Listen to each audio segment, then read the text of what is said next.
Hi guys, welcome to Little Orpheus gameplay. This is episode 2, the Enslaving of the Menk. So previously we were running away from T-Rex, right? Now we are going into ruins and we'll be running away from something else. I hope you enjoyed this gameplay. Cheers!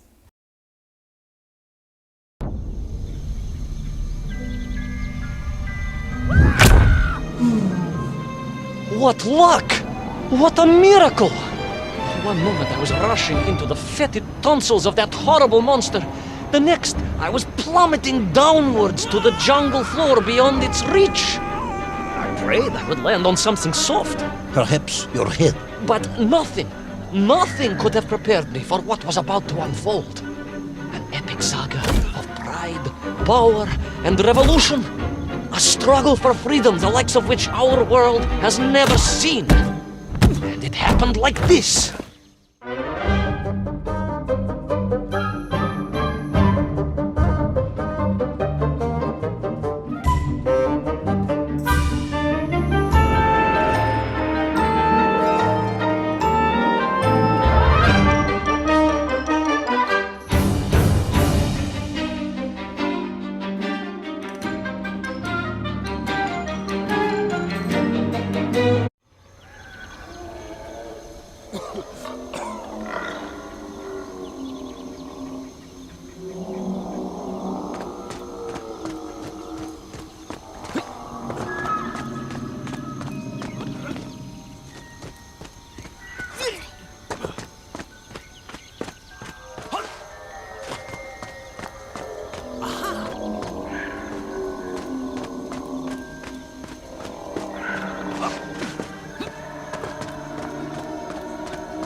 Who were those strange, gentle monsters who towered above me? I could only guess they were the lost tribe of the Menk, an earlier race of people. But why were they so fearful of those ancient gates that lay just beyond their village? And why did they seem to recognize me? Why?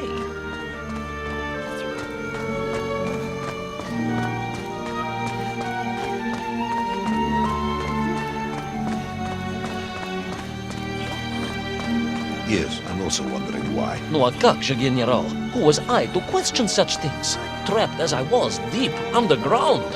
I was more curious, I must admit, about the location of little Orpheus.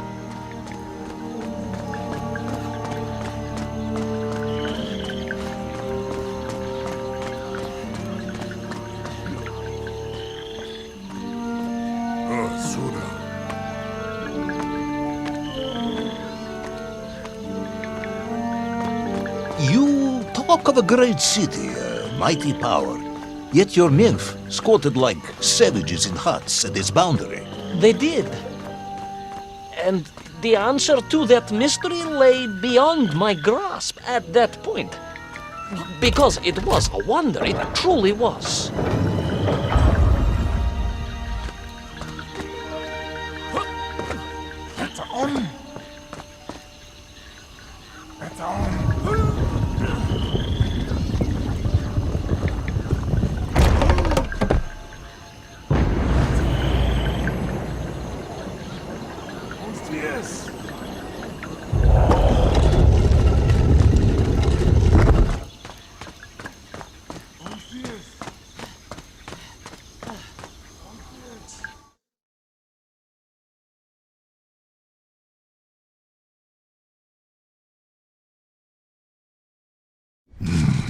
The lost city of Agartha. I hope I may one day see it myself. Oh, General, if only you could. Unfortunately, as I shall explain, should you seek Agartha now, you wouldn't find it. It has been utterly destroyed.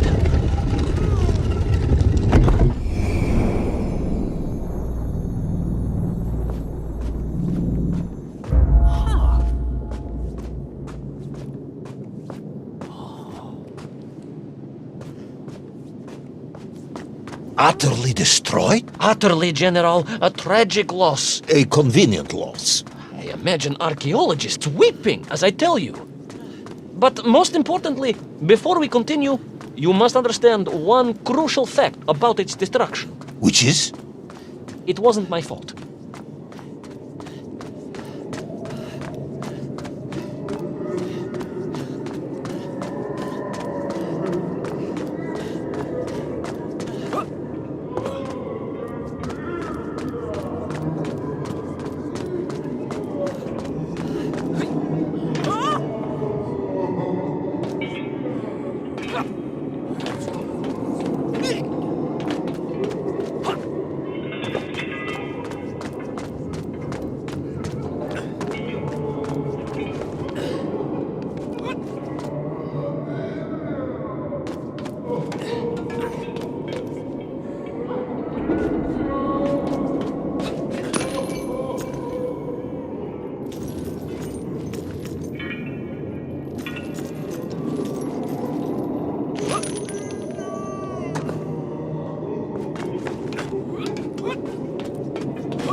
Those poor unfortunate Menk, trapped and kidnapped and dragged away, only to return as vicious foot soldiers to some unknown tyrant.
An ancient technological metropolis, powered by a glowing resin, carved from the very earth? A glowing resin carved from the very earth. Do you see, General? I fear you are about to enlighten me.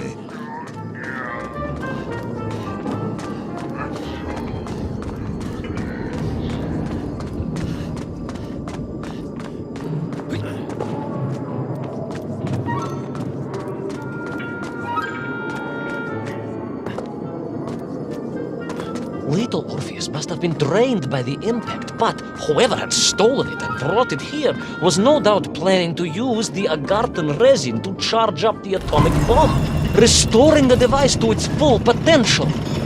What sort of man would come up with such a monstrously reckless scheme? Perhaps the type of man who has such limited understanding of atomic energy that he thinks an ancient metropolis can be powered by shiny marbles.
I am curious, Ivan Ivanovich. You talk and talk about this great subterranean city. Yet what you describe sounds strangely familiar. It does in some way bear an uncanny resemblance to the glorious architecture of Comrade Alexei Dushkin. Wouldn't you agree? Danet, General. I have never heard of this great Tavarish Dushkin or his works. Interesting. Because you were photographed on the steps of his marvelous Vysotka na Krasnich Varotach, shaking hands with the Glavny Constructor. That was the chief designer? The sweaty little fat man with the bad hearing? Mind your mouth, Ivan Ivanovich. And don't think you can distract me by slandering one of the great visionaries of our time. Without him, neither of us would be sitting here now. I must remember to thank him for that, General.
Those enslaved Menk were trying to stop me. I was sure of that now. I find myself sympathizing with them, I must admit. No, General, then I have failed to win you over. A point of agreement at last.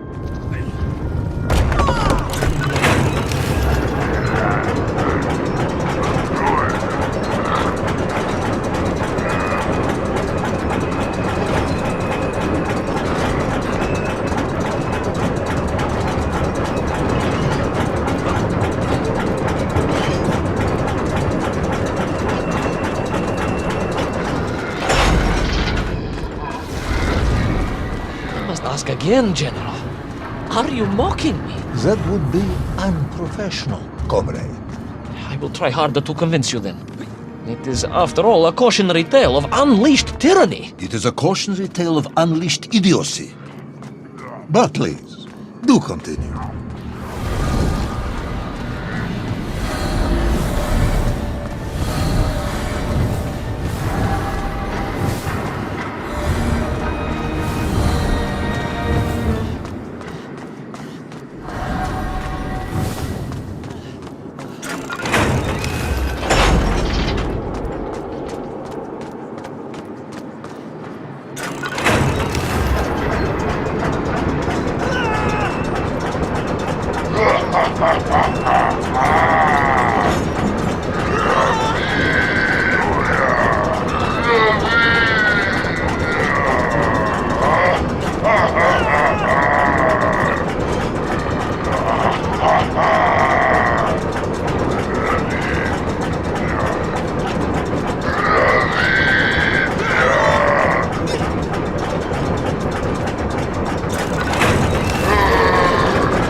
I stepped from the cable car onto a plateau at the center of the city, where a palace, a vast acropolis, stood.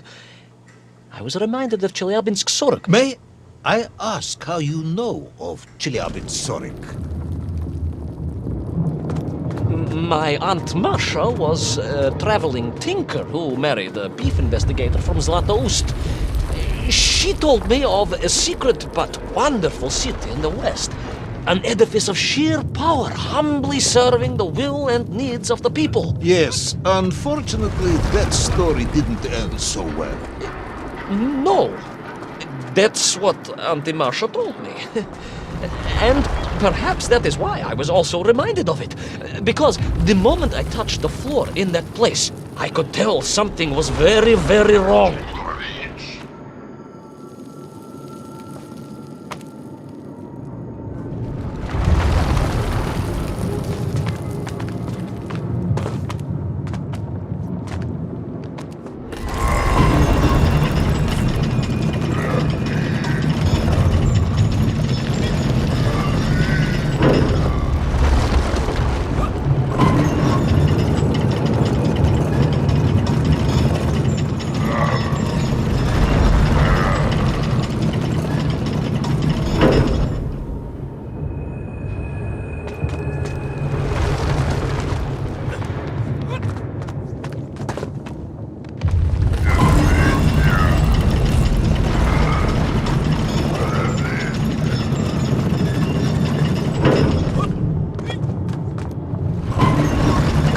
Began to shake, alarming me, and the whole city felt as if it was shuddering.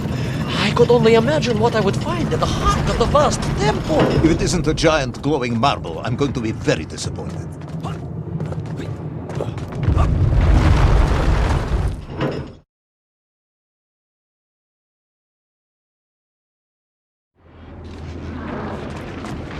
A huge resin sphere that overshadowed all of the others. I caught glimpses through the twisted architecture. And it was then I saw him. Him? The thief, the enslaver, the tyrant, sucking the power from this wondrous city as he drained the very lifeblood of the ancient civilization and drew it into the atomic embrace of little Orpheus. With a song in my heart, I raced onwards to stop him.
Drained of its power, the magical heart of the city cracked.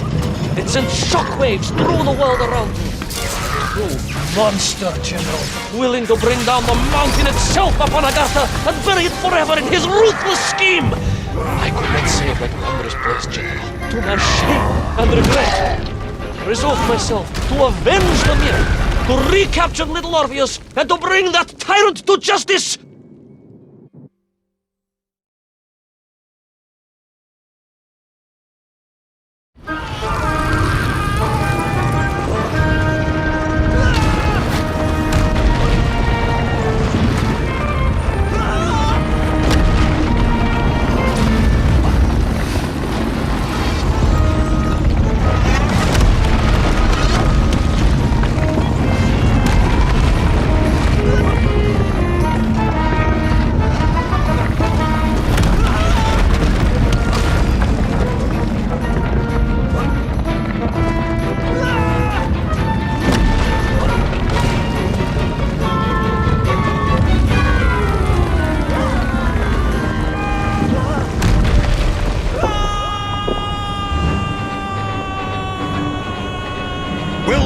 Plucky yet careless hero fall forever through those unknown skies? Will he discover the identity of the brutal thief commanding the army of the Menk? What chance does he have of ever returning to his beloved homeland? How long can the General's patience last? All of these questions and more will definitely be answered in the next exciting episode of Little Orpheus!